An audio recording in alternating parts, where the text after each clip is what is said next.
Preocupação com o futuro. Isso é o que a grande maioria das pessoas tem. Preocupação com o futuro e em todos os sentidos da vida, em todas as áreas da vida. As pessoas se preocupam se amanhã vão ter um trabalho, se amanhã vão ter dinheiro para pagar a conta, se vão ter dinheiro para pagar o aluguel, se vão estudar, o que vão estudar, se vão casar, em resolver as situações, são os filhos, a família, enfim, a economia do mundo, a economia do Brasil, a política, todo ser humano, toda pessoa tem em algum momento ou todo o tempo alguma preocupação com o futuro. Mas e quanto à preocupação com o futuro da alma? Será que nesse corre-corre do dia a dia, que tu tá aí preocupado com tudo que tu precisa fazer, o que será que vai acontecer, tu em algum momento já parou para te preocupar com a tua alma? O que vai acontecer com ela? Se amanhã tu morre? Ou se aquilo que os cristãos afirmam ser verdade com respeito ao arrebatamento da igreja, a volta do Senhor Jesus seja verdade? Tu já parou para pensar onde tu vai estar nessa situação? Então, eu te convido a ficar comigo até o final desse vídeo para que tu venha entender um pouco mais com respeito às coisas do futuro, a escatologia bíblica, que faz parte deste estudo que estamos vendo sobre a grande tribulação. Fica comigo, se inscreva no canal, aqui no botãozinho vermelho, deixe seu like, seu comentário, suas dúvidas, suas perguntas, enfim, participe, interaja com o canal para que assim este canal venha a ser indicado para mais pessoas, sobretudo com um assunto tão importante sobre o futuro das nossas almas.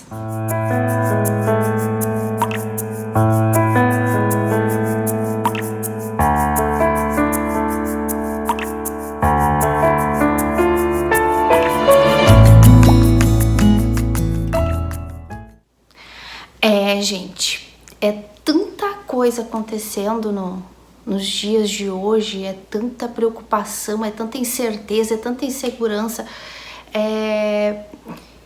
Gente, sinceramente, estamos vivendo dias de trevas. Essa é a nossa realidade e não adianta eu chegar aqui e querer ensinar coisas para vocês de que não, tudo vai ficar bem, vai melhorar.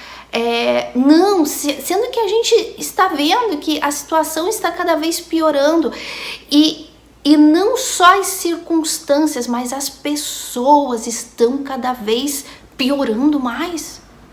Gente, as pessoas estão cada vez se distanciando mais da verdade e ficando com raiva de quem ensina a verdade. As pessoas estão se distanciando de Deus cada vez mais, exatamente como a Bíblia profetizava. Quando alguém me questiona e me pergunta como tu sabe que a Bíblia é verdadeira? Gente, porque tudo que está escrito aqui está acontecendo, é a maior prova de que ela é verdadeira. As pessoas estão tão preocupadas com o amanhã, com o futuro, com as coisas que vai acontecer com ela. Não, tudo em torno dela, né? Tudo em torno dela. Que elas estão ficando cada vez mais frias, mais mesquinhas, mais cara de pau. Sério, não sei se vocês têm essa mesma impressão. As pessoas estão ficando cada vez mais cara de pau. As pessoas estão ficando cada vez mais ignorantes com relação à verdade, frias, calculistas e ainda querem discutir religião com a gente. Coisa que a gente não faz, a gente não discute religião, a gente ensina a Bíblia, mas as pessoas são tão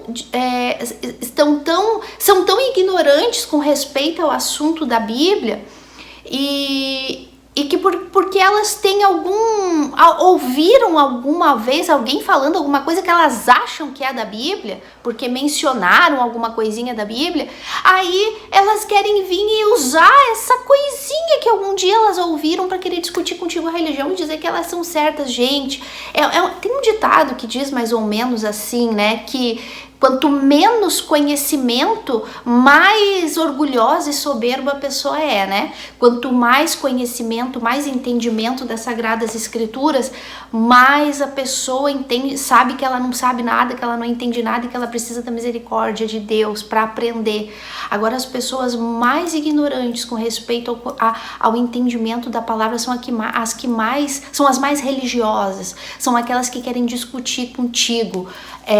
E o pior, ainda acham que tu é errada, né? Mas enfim, gente, a gente tá vivendo um mundo de trevas, sinceramente, um mundo que jaz no maligno, um mundo em que o espírito do anticristo já atua, e a Bíblia fala sobre isso, e ele só está esperando o momento oportuno, que é o momento em que Deus vai dizer ok, para ele entrar no mundo, para destruir, para entrarmos aí no período da grande tribulação, que é o que estamos estudando nesses vídeos. Mas o que mais preocupa com relação às pessoas é que elas não estão se preocupando com a sua alma. Elas estão preocupadas em discutir religião. Elas estão preocupadas em dizer, não, a minha igreja é certa, o meu pastor é o certo, o que eu aprendi a vida toda é o certo. Elas estão preocupadas em discutir religião, literalmente, mas elas não estão preocupadas com a alma delas. Elas estão vivendo no pecado, porque as pessoas que mais discutem religião são aquelas que vivem mais no pecado. Eu lembro que quando eu morei na Itália, eu trabalhava com muçulmanos. Trabalhei com muçulmanos de todos os tipos, desde aquele muçulmano mais radical, de homens, sabe? Deu para entender? Trabalhei com pessoas assim, conheci pessoas assim, que esperavam pela oportunidade de serem chamados para morrer por Alá. Conheci pessoas assim. No islamismo, eles são considerados os fiéis, aqueles que creem de verdade no livro sagrado deles. E cá pra nós, gente, é até admirável a fé deles em algo completamente errado, mas é até admirável. Mas também trabalhei com religiosos muçulmanos, não fiéis, religiosos. E são a pior classe que eu posso dizer, e não só no islamismo, mas em qualquer religião, principalmente no cristianismo, no mundo evangélico. E eu percebia essa grande diferença entre aqueles religiosos, a maioria não praticante do islamismo, com aqueles que realmente eram fiéis. Existia uma diferença abismal entre eles, porque aqueles que queriam discutir religião, queriam discutir comigo e com meu primo, que nós éramos chamados os hebreus, né? Sou hebreia. Era muito legal, gente, trabalhar com muçulmano. Eles chamavam a gente de hebreus. A hebreia. E existia um certo respeito, existia um certo respeito, assim, de alguns deles. Outros, os religiosos, eram os mais encrenqueiros eram os religiosos, aqueles que não praticavam. E era justo esse, sabe, no Islã, se a gente tiver oportunidade de estudar, no Islã existe um mês do islamismo, que é um mês inteiro que se chama o mês do Ramadã, que é um mês inteiro que eles não comem enquanto tem luz do dia. É o jejum deles, né? Digamos, o Ramadã é o jejum deles. Mas é um mês inteirinho que eles fazem um jejum para perdão de pecados. Então vão vendo, religião pura. Mas eles vivem esse Ramadã. E o que mais me chamava a atenção, que aqueles religiosos islâmicos que trabalhavam com a gente, que não faziam nada. Não faziam Ramadã, não cumpriam as leis de Mahoma, as leis do Alcorão, não cumpriam nada. Mas quando vinham falar com a gente, eram os que mais queriam discutir religião. Eram os que mais queriam mostrar uma santidade. Não, porque eu sou islã, porque não sei o quê, porque isso, porque aquilo, porque Alá, porque o Corão e não sei o quê. Gente, os mais hipócritas. Não viviam nada, comiam escondido. Tava lá no Ramadã, o mês inteiro eles não podiam comer enquanto tem luz do dia. Eles só podem comer quando o sol se põe. Então, sei lá, o sol se põe 10 da noite lá na Itália, 9 da noite, 10 da noite às vezes. Então, eles só poderiam comer daquele horário até 5 da manhã, que era escuro. É uma coisa assim, extremamente, não sei lá. Mas os religiosos comiam escondido. A gente via eles comendo escondido, sabe? E bebendo água, porque eles não podem nem beber água. E lá na Itália é cruel, porque na Itália, geralmente o Ramadã deles é no mês de agosto. E é o pior, é o mês mais quente da Europa, é o mês mais quente na Itália. Calor de 40 graus e os fiéis nem água podem beber. Mas os muçulmanos, os religiosos, eles bebiam água escondida, sabe? A gente só olhava assim e dizia, e aí querem vir discutir religião com os hebreus? Era muito, gente, é muito legal. Quando eu começo a me lembrar das histórias, um dia, conforme a gente for estudando, eu sempre vou falar alguma coisinha e outra, e eu achei que hoje era um dia bem legal de falar isso. Por que eu tô falando disso? Por quê? Porque os muçulmanos religiosos são os que mais odeiam os hebreus, mais odeiam o povo de Deus, porque são religiosos e não são praticantes, mas querem mostrar uma santidade. E é a mesma coisa dentro do cristianismo. As pessoas que vivem mais na desobediência, que vivem mais no pecado escancarado, mas porque tem um nome de religioso, porque frequentam uma igreja, querem discutir religião com a gente, querem debater. Não, o que eu aprendi tá certo, tu tá errada. Não importa que tu estude a Bíblia, tu tá errada.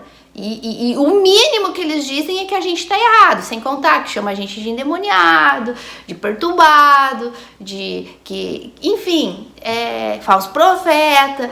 É incrível, gente, como a religião é uma desgraça. A religião literalmente afasta as pessoas de Deus. E a gente vê que não existe essa preocupação entre esses falsos religiosos, né? Que defendem uma placa de igreja, defendem um entendimento, defendem um aprendizado que tiveram, mas não defendem a verdadeira fé, não defendem a Cristo, não defendem a palavra de Deus, não defendem o Evangelho, não se preocupam nem com a salvação de suas almas.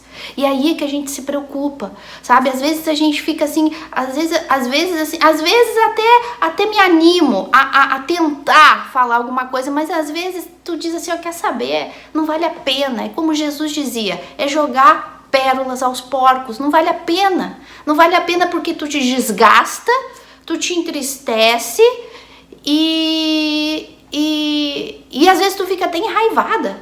Não vale a pena, não vale a pena, sabe? Que triste é lidar com pessoas religiosas, que triste é lidar com pessoas religiosas que se aferram às suas obras, se aferram aos seus achismos, aos seus orgulhos, à sua religião, à sua igreja, ao seu conhecimento, que de conhecimento não tem nenhum, porque se a gente perguntar alguma coisa da Bíblia, elas não sabem nada, elas só sabem repetir o que algum dia elas ouviram de algum falso profeta, e aí elas repetem aquilo como certo. E tudo isso, gente, é muito grave. Por quê? Porque essas pessoas religiosas, independente da religião, seja a muçulmana, seja o hinduísmo, seja o cristianismo, o mundo evangélico de hoje, se essas pessoas não se arrependerem, não entenderem que elas estão mortas espiritualmente, mortas em delitos e pecados, mesmo frequentando uma igreja, se elas não se arrependerem, elas vão fazer companhia para os judeus no período da grande tribulação. E é sobre isso que a gente vai continuar falando hoje. Então nós vimos no vídeo anterior que Daniel, a maior profecia, né? Sobre a maior profecia da Bíblia, que Deus deu para Daniel falando da grande tribulação, as 70 semanas de Daniel. Hoje a gente acredito que a gente termine com ela hoje,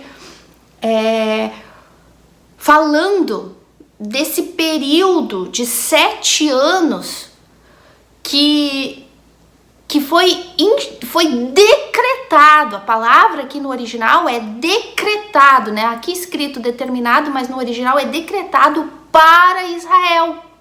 E a gente viu no último vídeo, né? Que Daniel viu que as 70 semanas que profetizadas por Jeremias estavam terminando para o cativeiro pro cativério do povo de Israel, para que eles pudessem voltar para Jerusalém. Então ele vai lá e faz aquela oração linda de pedido de perdão pelos seus próprios pecados, pelo pecado do povo, perguntando o que ia acontecer com Israel e com a cidade de Deus, com o povo de Deus e com a cidade de Deus. E aí Deus envia o anjo Gabriel para explicar o panorama profético do plano de Deus para Israel. Agora o plano não era para gentios, agora o plano não era para a igreja futura que viria, mas era para o povo de Israel, porque a Bíblia é bem clara e a gente vai ler aqui agora. Eu vou ler todo o texto até o final e depois a gente vai conversar um pouquinho e eu vou então mostrar aqui no mapinha, né? Meu marido vai colocar aí na tela para vocês, pra gente ir acompanhando o mapinha das 70 semanas de Daniel, ou o mapa da grande tribulação descrita em Apocalipse, do versículo 6 do capítulo 6 até o capítulo 19. O período da grande tribulação, descrito aqui em Daniel 9, que é o mesmo período de Mateus 24, que é a nossa próxima playlist, ou não playlist, dentro da grande tribulação, mas vai ser o capítulo que a gente vai estudar, Mateus 24, que é Jesus falando da grande tribulação. E todo o período de Apocalipse, do capítulo 6, que é o início, né, da tribulação, com a chegada do antimessias, do líder mundial, né, com a abertura do primeiro selo do Cavaleiro Branco, até o capítulo 19, tá? Então a gente vai pegar todos os versículos que falam da grande tribulação nessa playlist no estudo da grande tribulação. Então eu vou ler para vocês agora o texto todo até o final e depois a gente vai explicando no mapa, tá bom? Então diz assim: a profecia das 70 semanas de Daniel. Falava eu ainda e orava e confessava o meu pecado e o pecado do meu povo de Israel, e lançava a minha súplica perante a face do Senhor meu Deus, pelo monte santo do meu Deus. Falava ainda em oração, quando o homem Gabriel, que eu tinha observado na minha visão no princípio, veio rapidamente voando e me tocou à hora do sacrifício da tarde. Ele queria instruir-me, falou comigo e disse: Daniel, agora sai para fazer-te entender o sentido. O sentido do que, meus amores? Do que Daniel estava orando com relação a Jerusalém e ao povo de Israel que estava preso.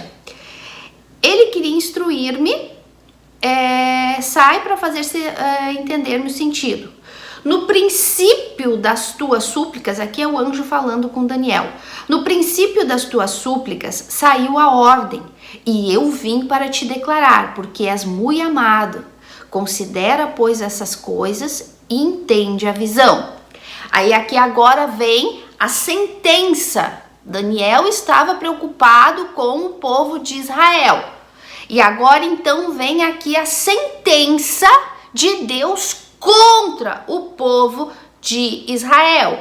Por quê? Por causa de todo o pecado cometido pelo povo de Israel desde o início do plano de Deus, quando Deus foi lá e escolheu Abraão para fazer de Abraão uma única nação, um único povo, um povo que cria somente em um Deus, um povo fiel a Deus, um povo que fosse exemplo para todas as nações, como a gente viu anteriormente. O plano de Deus era: esse vai ser o meu povo e ele vai ser um exemplo para todas as nações pagãs que creem em deuses que não existem, que são tiranos, cruéis, corruptos. E quando Israel chega na terra de Canaã, Israel faz tudo o contrário. Israel se torna mais pagão do que os outros povos, do que os outros próprios povos pagãos. Por quê? Porque eles conheciam a verdade. Eles conheciam o único Deus, aquele Deus que tirou eles com mão forte do Egito. Que eles viram o mar vermelho se abrir, eles comeram o maná que caía do céu, eles tinham uma coluna de fogo que protegia eles do frio, uma nuvem que protegia eles do calor, eles viram fogo do céu descer, eles viram o mar se transformar em sangue, eles viram a afronta de Deus confrontando os deuses imaginários dos egípcios contra o verdadeiro Deus. Eles viram tudo isso.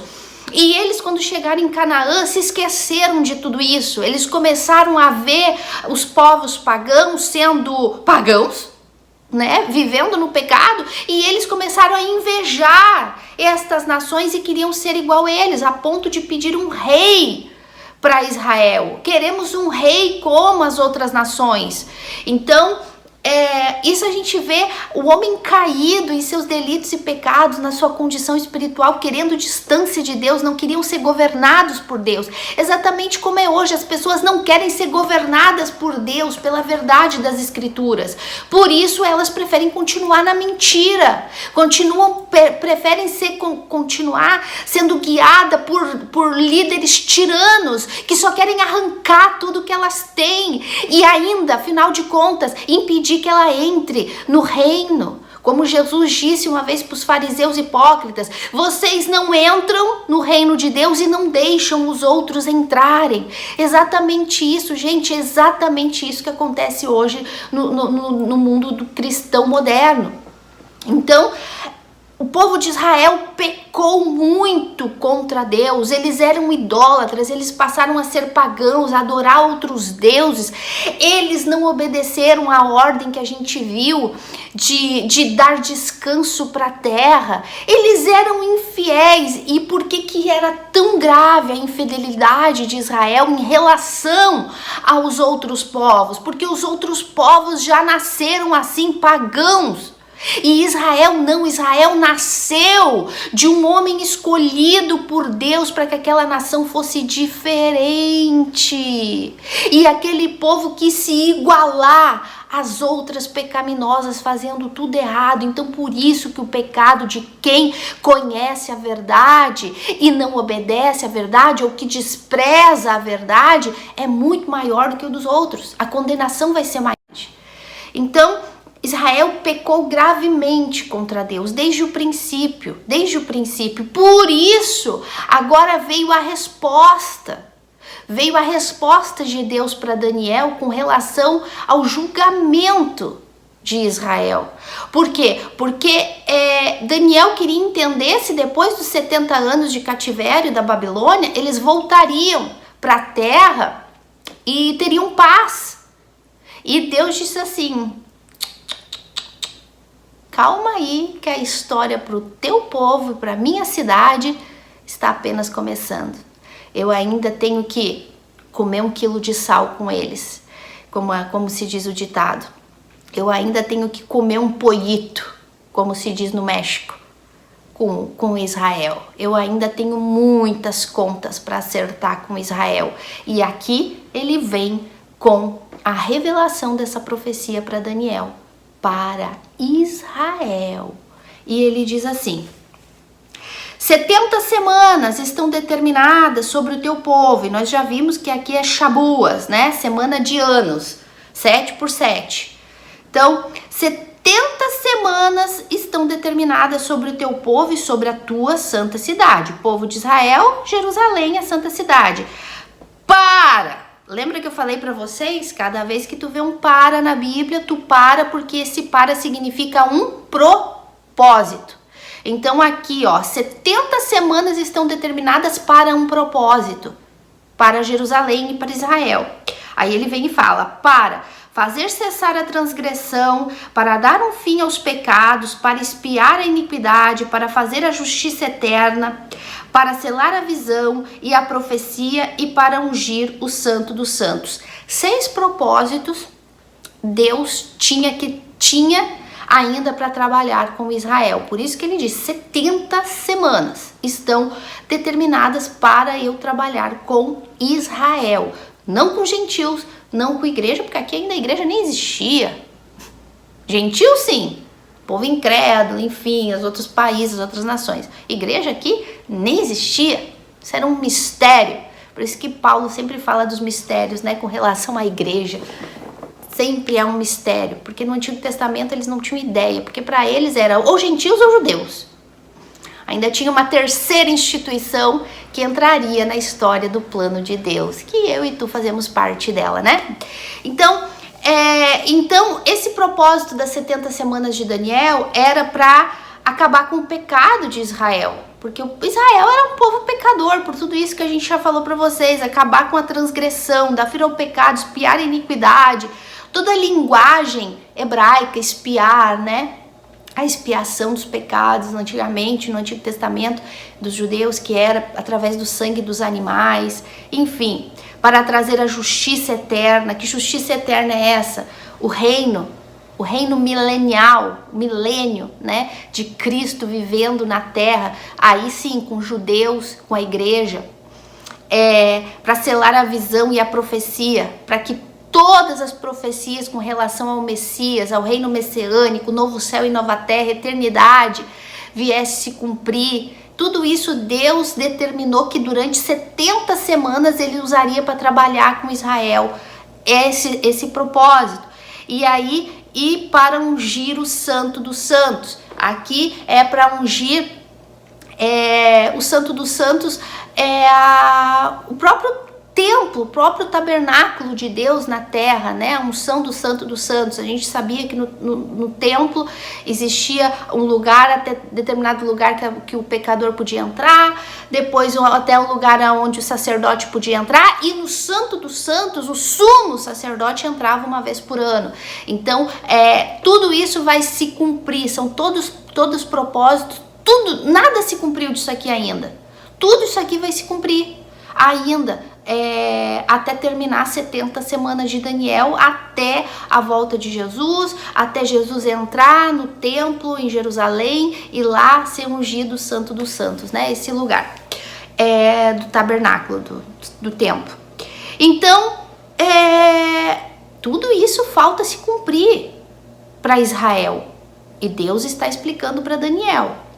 Aí ele vem e fala assim: sabe e entende, desde a saída da ordem para restaurar e para edificar Jerusalém, até ao ungido, ao príncipe, 7 semanas e 62 semanas, as praças e as circunvalações se reedificarão, mas em tempos angustiosos.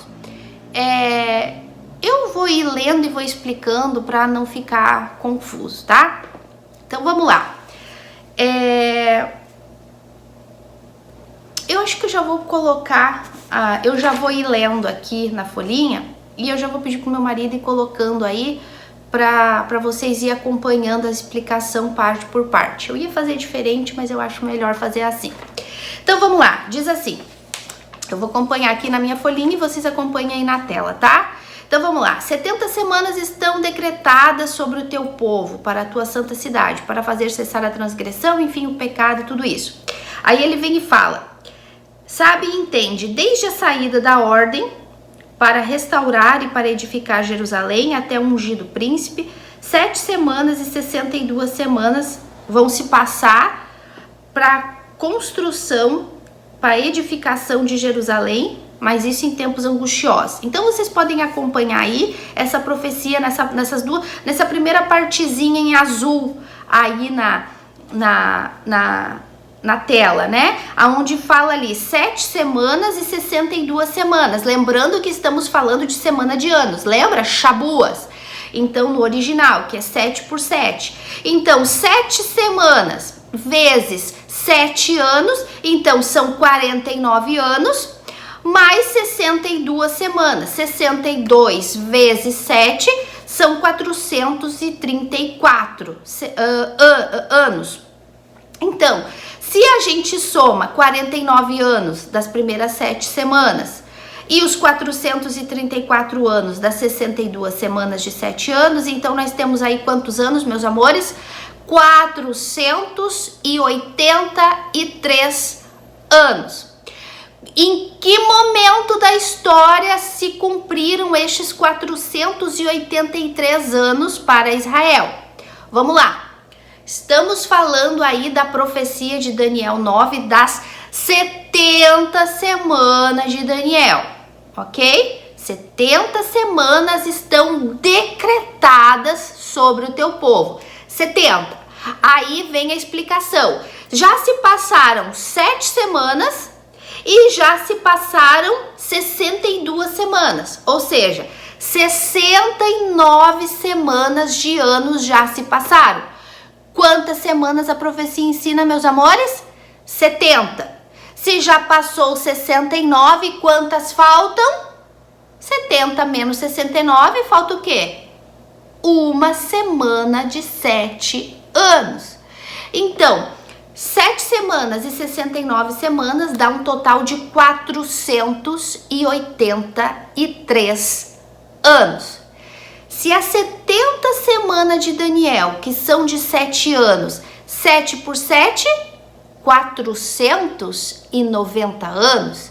Então, quando Deus diz 70 semanas estão decretadas contra o teu povo, quando ele fala 70 semanas vezes 7 anos, então Deus está falando 490 anos estão decretados para eu trabalhar com o teu povo. 490. Aqui, até no período de Daniel, que Daniel estava vivendo, até um determinado período aqui que a gente já vai continuar lendo, ia se passar 483 anos. De 490 para menos os 483 que Daniel vai ouvir agora aqui, quantos anos faltam para fechar os 490, meus amores? 7 anos. Exatamente os 7 anos da grande tribulação em que o mundo está prestes a entrar.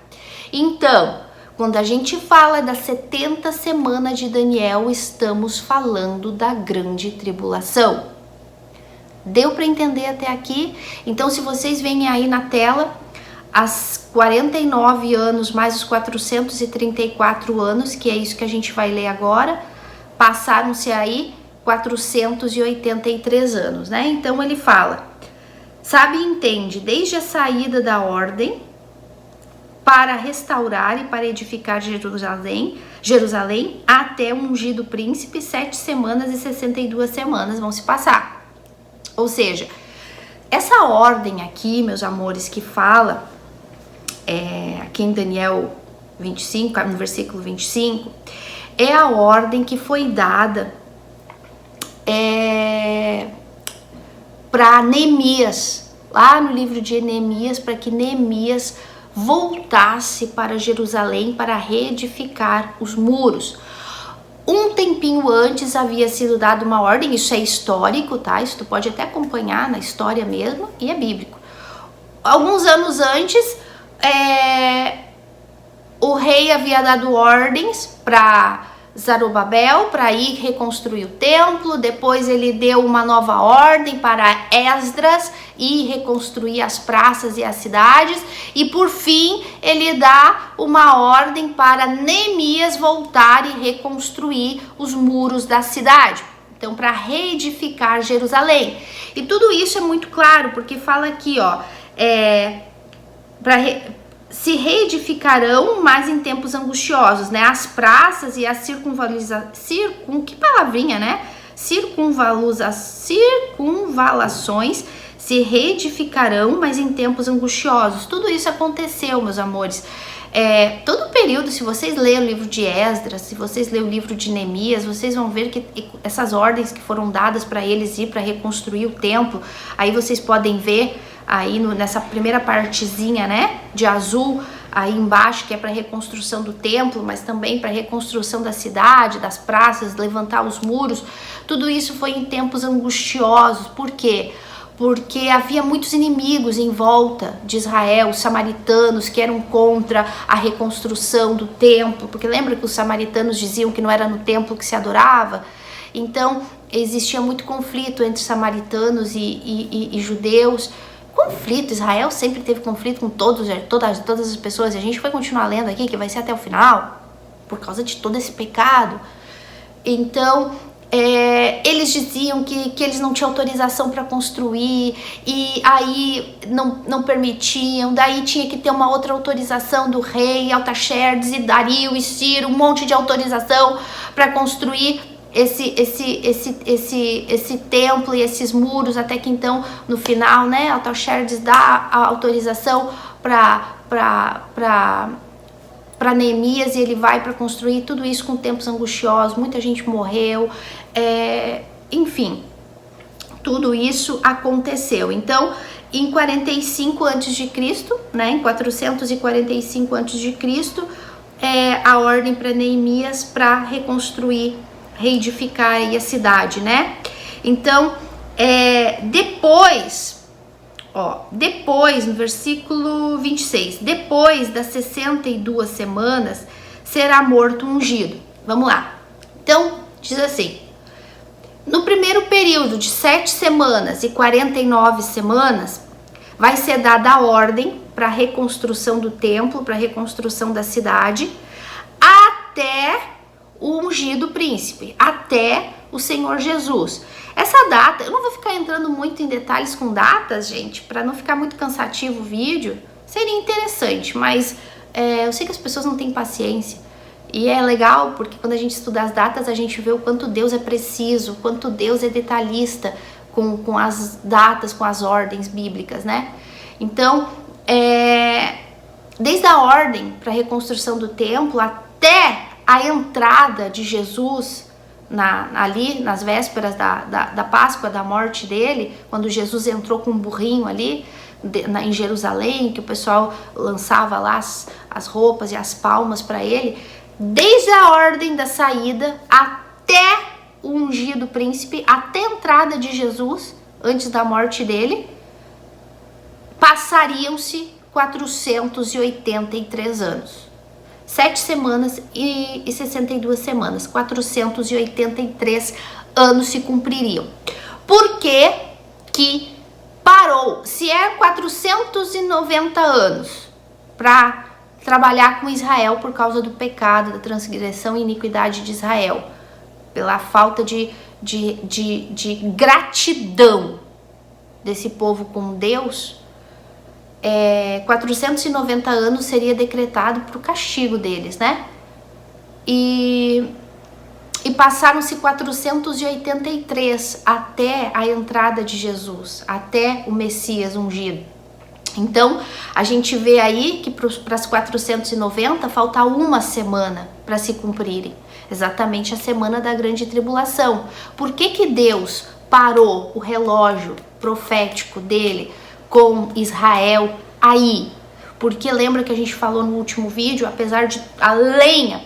além de todo o pecado do povo judeu contra Deus, né, de blasfemarem contra Deus, se tornarem idólatras, ignorar as ordens, os estatutos, de guardar a terra, de não serem um exemplo para as outras nações, de exigirem um rei para governar, enfim, todos esses pecados, todos esses reis que só faziam o que era mal diante do Senhor, para fechar com chave de ouro, como a gente falou, eles o quê? Desprezaram o Messias. Crucifica-o, solta Barrabás, crucifica-o. Não queremos este Messias, não queremos porque ele não é o Messias que a gente esperava, como a gente viu, e também porque esse Messias que veio esfregar a verdade na cara deles foi desprezado por eles, porque eles queriam continuar no pecado deles, eles não queriam enxergar a verdade. Na verdade, aquele Messias era um perigo para a falsa religião, era um perigo para o poder político da época, era um perigo para os reis da época, para os imperadores romanos e para os líderes judeus. O Messias era um perigo porque ele veio trazer a verdade e as pessoas não querem a verdade, elas querem continuar na mentira. Por isso que João fala, ele veio para os seus e os seus o desprezaram. Então Jesus, quando saiu de Jerusalém para ir para a morte, ele falou: Jerusalém, Jerusalém, quantas vezes eu quis juntar vocês como a galinha junta os seus pintinhos, mas vocês não quiseram. Agora eu não voltarei até vocês. Olha só, o calendário profético de Deus se parando, acabou a pilha do relógio profético dos 490 anos aqui de Daniel 9. Se parou nos 483, quando Jesus decretou da boca dele, quando ele disse: não voltarei até vocês até que vocês digam: bendito aquele que vem em nome do Senhor. Ali Cristo solta uma profecia que vai se cumprir no final da grande tribulação, quando Cristo desce pela segunda vez, e todo o povo judeu que estiver vivo na época vai olhar e vai dizer: crucificamos o Messias. E ali eles vão reconhecer a Cristo como o Filho de Deus, como o Messias deles. Então até lá, eles vão entender a grande burrada que eles fizeram quando eles disseram: crucifica-o e que caia sobre nós o sangue dele, se ele for inocente. E é o que vem acontecendo e é o que vai acontecer até o final. Então, por isso que se parou até o dia da entrada de Jerusalém, até ali se firmou o calendário de Deus para trabalhar com Israel. Então Deus coloca Israel de lado e começa a trabalhar com o tempo dos gentios, que dentre os gentios, a gente vai estudar isso quando a gente estudar Mateus 24, acho que no próximo vídeo já, e dentro desses gentios ia sair a igreja, né? Então aí Deus trabalharia com a igreja que saiu do povo gentil. Então ele fala assim, desde a saída, né, para a ordem até o ungido príncipe vai se passar 62 e 69 semanas, ou seja, 483 anos. Aí no 26 diz assim: depois das 62 semanas, né, somando já com as outras 7 primeiras, o príncipe será morto. O ungido, Cristo, será morto. Gente, olha só que legal. Daniel profetizou a primeira vinda de Jesus em Jerusalém. Não é legal? Tá escrito aqui, gente. Desde a ordem de reedificação até o ungido príncipe, até o Messias, Daniel estava profetizando a entrada de Jesus em Jerusalém. E como é que pode aqueles escribas e fariseus religiosos da época não conseguirem identificar isso? Gente, que cegueira espiritual, né? Exatamente como a de hoje. Nada novo debaixo do sol. É que a gente se surpreende falando de Israel, né? Porque o povo de Deus viu tanta coisa, mas a gente viu mais porque a gente tem a Bíblia. A gente tem a Bíblia completa. Por isso que a condenação dos religiosos de hoje vai ser muito maior. Porque a gente tem toda a revelação completa. E ainda assim as pessoas não creem no que está escrito aqui. Ainda creem na mentira. E querem continuar na mentira, como os judeus. Então, o príncipe ungido vai ser morto e já não estará. Cristo vai ser morto e não vai estar mais em Jerusalém. E o povo de um príncipe que há de vir destruirá a cidade e o santuário, e o seu fim será um dilúvio, e até o fim haverá guerra.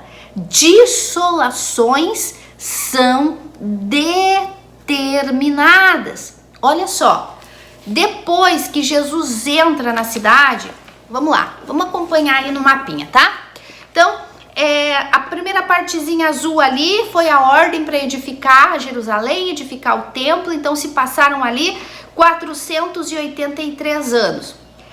Aí, ali, entre a partezinha azul e essa partezinha vermelha, que é a morte de Jesus, a crucificação de Jesus, né? Então, ó, depois das 62 semanas, depois, né? Terminando ali as 62 semanas, Cristo é morto. Mas Cristo não foi morto nas 70 semanas.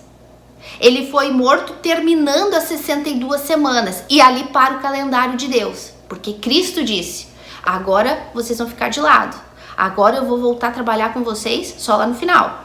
Aí aqui entra a parte vermelhinha, que é o tempo da graça, aquele que nós estamos vivendo hoje, o tempo da era da igreja, os últimos 2000 anos, desde a crucificação de Cristo e ressurreição dele, até desde a descida de Pentecostes, né, do início da igreja. A gente vai ver isso bastante para frente. Então a gente passa a viver aí o período da graça que estamos vivendo, né? Aliás, já estamos vivendo graça sobre graça, né? 2000 anos da história. Então, todo esse período dos 483 anos que já se passaram foram de lutas para Israel. E ainda aqui está sendo profetizado, ó. E depois das 62 semanas, o ungido será morto e já não estará. E o povo de um príncipe que há de vir destruirá a cidade do santuário. O que é isso aqui, gente? Que profecia é essa aqui? Essa profecia aconteceu esse povo de um príncipe que há de vir, é o povo romano. É o povo romano que estava governando Jerusalém naquela época de Jesus, né? Então, o povo desse príncipe que há de vir vai destruir o templo, vai destruir a cidade. E isso aconteceu no ano 70 depois da morte de Cristo. Lembrando que aqui as 70 semanas de Deus já tinha cessado com Israel. Aqui parou em 483 anos e entramos na era da igreja. Aqui Israel já tinha sido deixado de lado por um tempo. E ainda falta uma semana para terminar as 490, que são os 7 anos de tribulação final. Então,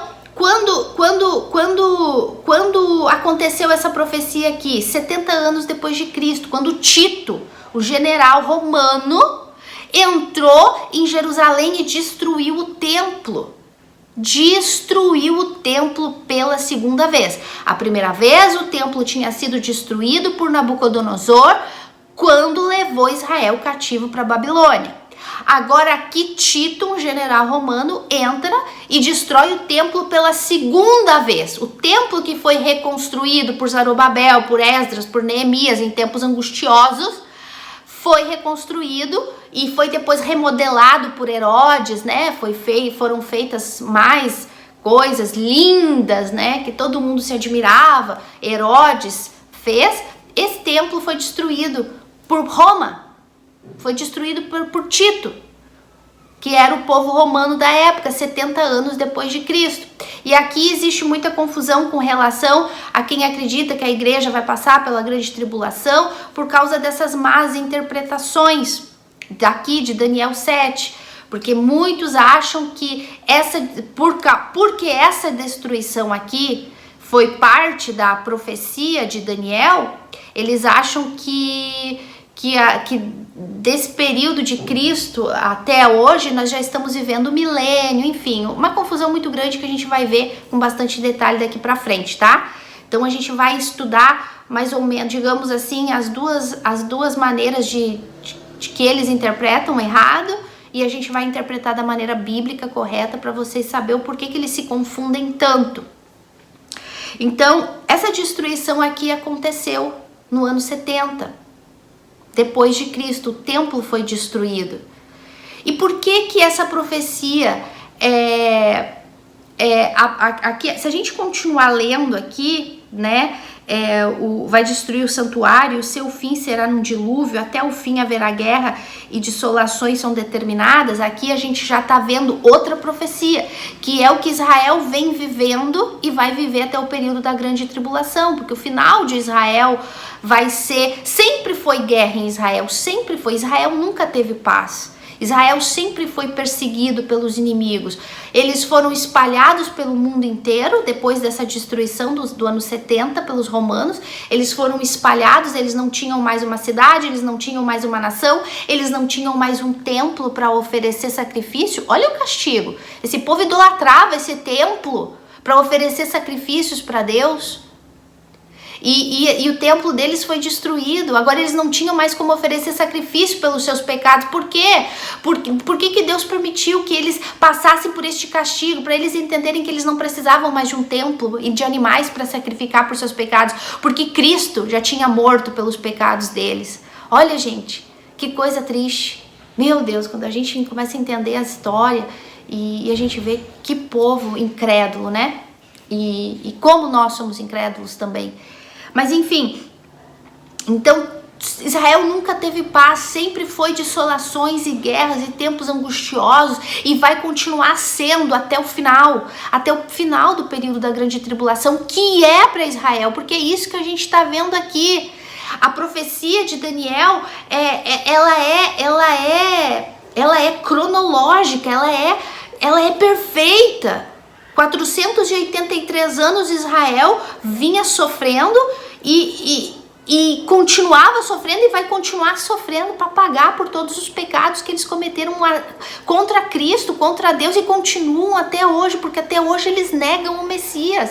Gente, lá em Israel, eu nunca fui ainda, mas a gente ouve as histórias de quem vai, diz que não dá para falar de Jesus lá no templo. Lá no Muro das Lamentações, se tu falar de Jesus lá perto dos ortodoxos, religiosos ortodoxos, aqueles bem fanáticos, eles te expulsam a pedradas de lá, de tão religiosos, de tanto que eles odeiam o Messias, Cristo. Olha só, esse povo é tão incrédulo que eles ainda estão esperando o Messias, que a gente sabe que vai ser o anti-Messias, que vai ser o líder mundial. Eles preferem crer no líder mundial que vai vir, que vai ser o destruidor de todo Israel, do que crer que Jesus era o Messias. Gente, é terrível a incredulidade dessas pessoas. E aí a gente vê a incredulidade desse povo e a gente fica impressionado. E a profecia é muito clara, que o Messias vai ser morto.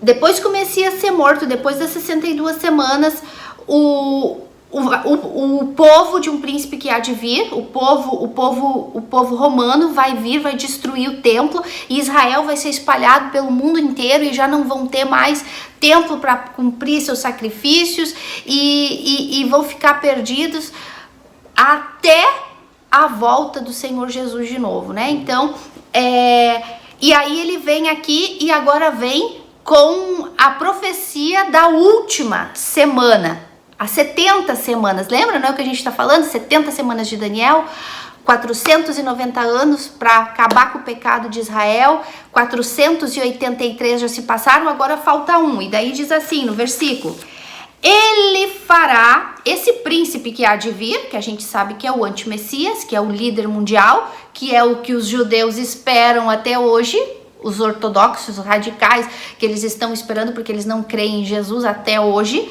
Então, esse príncipe que há de vir é o...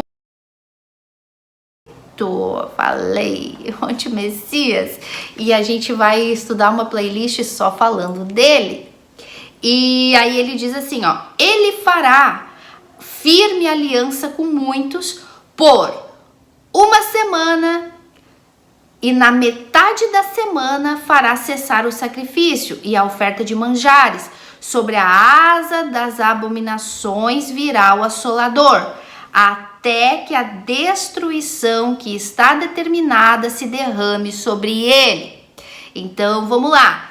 Então, ele fará firme aliança com muitos por uma semana. De que semana estamos falando, meus amores? É ela, a semana final da grande tribulação, os 7 anos finais. Lembrando que uma semana é igual a 7 anos Shabuas, que a gente já estudou, né? Então, o antimessias vai fazer um acordo de paz por uma semana, mas na metade, os 3 anos e meios da metade, ele vai cumprir o acordo e ele vai cessar o acordo, né? Porque ele vai mandar reconstruir o templo nos 3 primeiros anos e meio, que a gente vai estudar. E depois ele vai nos 3 anos e meios iniciais, que se chama tribulação, e os 3 anos e meios finais, que se chamam grande tribulação. Então ele vai quebrar o acordo, vai cessar o sacrifício e ele mesmo vai se sentar no templo e vai se declarar como Deus, né? A gente vai ler isso em Daniel 12. Então, quando a gente estudar esse capítulo 12 de Daniel. Então, e isso vai acontecer até o final da grande tribulação, até a segunda vinda do Senhor Jesus, até que se derrame sobre ele o castigo final, até que se derrame sobre o líder mundial, o antimessias, a maldição que está determinada sobre ele, que é ser lançado no lago de fogo e enxofre. Então vamos lá, acompanha aí na tela, no mapinha, para ficar mais claro tudo isso. Então, Daniel recebe a revelação do anjo de que 490 semanas estavam determinadas para destruir o pecado de Israel, né? E para trazer a paz pro reino milenial, enfim, para que Israel vivesse com Cristo depois por toda a eternidade, se convertesse dos seus maus caminhos. E nesse período a igreja já vai estar incluída junto.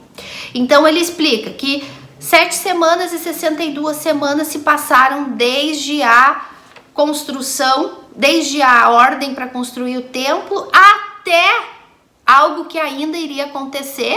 Daniel profetizou a primeira entrada de Cristo na Terra, até a entrada do Messias. Então passaram-se 483 anos, essa partezinha azul inicial. O Cristo morre crucificado. Então, o relógio profético de Deus com o povo de Israel e a cidade santa, Jerusalém, para, e Deus começa a trabalhar com o povo gentil. E dentro desse povo gentil, que são os incrédulos, os pagãos, saímos nós, a igreja. Então, hoje estamos vivendo esse período de graça, a era da igreja. Aí, outra vez lá, terminando o período da graça, que são os 2000 anos que estamos vivendo até o arrebatamento da igreja. Vocês veem que tem uma flechinha aí, né, para cima, dizendo arrebatamento da igreja. Terminando esse período de vermelho aqui, acontece o arrebatamento da igreja. E o arrebatamento da igreja acontecendo, né, que o anticristo vai surgir, porque é como diz lá em Tessalonicenses, né, ele ainda não surgiu porque aquele que o detém ainda está no mundo. Quem é aquele que o detém? O Espírito Santo que está na igreja. Então a igreja subindo no arrebatamento, o anticristo surge, né? Como o chifrinho pequeno de Daniel 7, surge como o cavaleiro branco da paz de Apocalipse 6, do primeiro selo. Então ele vai surgir para começar supostamente trazendo a paz para o mundo. Então aí eles entram na aliança, né? Aí vocês veem aí, né, que assim como a igreja sobe no arrebatamento, o antimessias já faz um pacto com Israel de 7 anos, uma semana, né? 7 anos de paz. Quando aí nesse período, meus amores, de 3 anos e meio de paz, e a gente vai estudar isso quando a gente chegar nos selos, nas trombetas do Apocalipse, a gente está indo por partes, né? Daniel 9 é a introdução da grande tribulação, é só introdução. Depois a gente vai entrar com detalhe em cada acontecimento desses aqui, tá bom? Então, o estudo é profundo. Então, nesses primeiros 3 anos e meio de suposta paz, o antimessias vai vir para trazer a solução para essa bagunça que o mundo tá hoje, né? Que a gente já falou. que começou lá com os países do gelo e com a economia que está cada vez afundando mais, e aí o líder mundial vai ter que aparecer para trazer a paz, e é assim que ele surge, lá em capítulo 6 de Apocalipse, né? Um cavaleiro com um arco sem flecha, supostamente para trazer paz, de branco para trazer paz. Então ele vai ser o salvador do mundo, e vai enganar a muitos, e enganaria, se possível, até aqueles que vão se converter nesse período. A gente vai falar isso quando estudar Mateus 24. Então, quando chegar nos 3 primeiros anos e meio, de acordo aqui a profecia de Daniel, versículo 27, ele quebra o acordo de paz. Ele quebra. E aí ele vai lá e se assenta, como o próprio Senhor Jesus fala, né, em Mateus 24, ele vai se assentar, e Daniel profetiza, em Daniel 12, no templo como o próprio Deus. Então ele quebra o acordo de pacto, e daí então começa o período da grande tribulação, que foi o que Jesus profetizou em Mateus 24. Haverá grande tribulação como nunca houve antes. Tudo isso para o povo de Israel e de brinde para os falsos cristãos, para aqueles que não creem no sacrifício de Cristo, que não creem na graça de Cristo, que continuam achando que vão se salvar por boas obras, orgulhosos, enfim, todos esses aí. Então, terminando esse período das 70 semanas de Daniel, que é os 7 anos da grande tribulação, 3 anos e meio iniciais de tribulação, vai começar a miséria, a fome, os selos, os primeiros selos do Apocalipse, né? Miséria, fome, morte, pestilência, terremotos, enfim, o início das dores de parto. 3 anos e meio finais, grande tribulação, perseguição aos cristãos, decapitação, marca da besta. 3 anos e meio finais, os 3 primeiros anos iniciais vai ser meio que não obrigatório, tipo né? Não é obrigatório, mas também se não tomar, não entra, não come, não sai, não vende, não pode entrar aqui. Exatamente igualzinho aqui, nos 3 anos e meio finais, né? No início não é obrigatório. Depois quer comer? Cadê? Mostra a testa aí, mostra a mão aí. Ah, não tem? Vai embora. E no final das contas não tem? Ó, perde a cabeça. É bem isso. Então esse aí é o período da grande tribulação, a última semana de 7 anos, que Deus determinou para quem, gente? Para Israel. Nós não estamos vendo aqui o castigo para Israel, então aqui é uma prova a mais de que a igreja não passa pela grande tribulação. E eu acho que eu vou gravar um vídeo só falando de todas as características entre igreja e Israel e o porquê a igreja não vai passar pela grande tribulação. Pode ser que eu grave um vídeo só falando disso, ou eu vou incluindo nos estudos. Então, terminando os 7 anos de grande tribulação, a segunda volta do Senhor Jesus, né? A segunda vinda dele, e para fazer cumprir todas essas profecias de Daniel, que falta, né? Para trazer o reino de justiça, para ungir o Santo dos Santos, tudo isso daí vai se cumprir com a segunda vinda de Jesus, e aí a gente vai entrar, a igreja desce com Jesus, né? As duas coisas uma das duas coisas que eu mais espero, né? Que vocês já sabem, é descer com Cristo para a batalha final do Armagedon, porque é o que vai acontecer no final dos 7 anos, né? A batalha do Armagedon, quando todos os inimigos de Israel forem contra eles no Vale do Meguido, né? E então nesse dia Cristo desce e prende Satanás por 1000 anos, joga o falso Messias no lago de fogo e enxofre, junto com o falso profeta, junto com todos os adoradores da besta, todos os inimigos de Israel e da igreja e dos santos que se converteram no período da grande tribulação serão lançados no lago de fogo e enxofre. Satanás vai ser preso para a última rebelião depois do milênio. Feito isso, a gente vai ver isso com detalhe, eu só estou resumindo agora. Feito isso, para vocês acompanhando aí no mapa, né? Feito isso, entramos para o milênio, 1000 anos de justiça, de paz, para ungir o Santo dos Santos, em Israel, em Jerusalém. E quando a gente estudar o milênio, vocês vão ver que lindo será. E então, depois do final do milênio, Satanás é solto para a última rebelião daqueles que vão nascer no período do milênio, porque vai ter nascimentos, as pessoas vão casar no milênio, elas vão ter filhos no milênio, fora aquelas que vão entrar para o milênio com corpos não glorificados, os judeus, muçulmanos que vão, as pessoas que vão, uma terça parte da terra que vai estar viva na segunda vinda de Jesus, aqueles que não tiverem a marca da besta, que conseguiram fugir de um jeito ou de outro, vão entrar com estes corpos para o milênio, e a gente vai estudar bem sobre isso.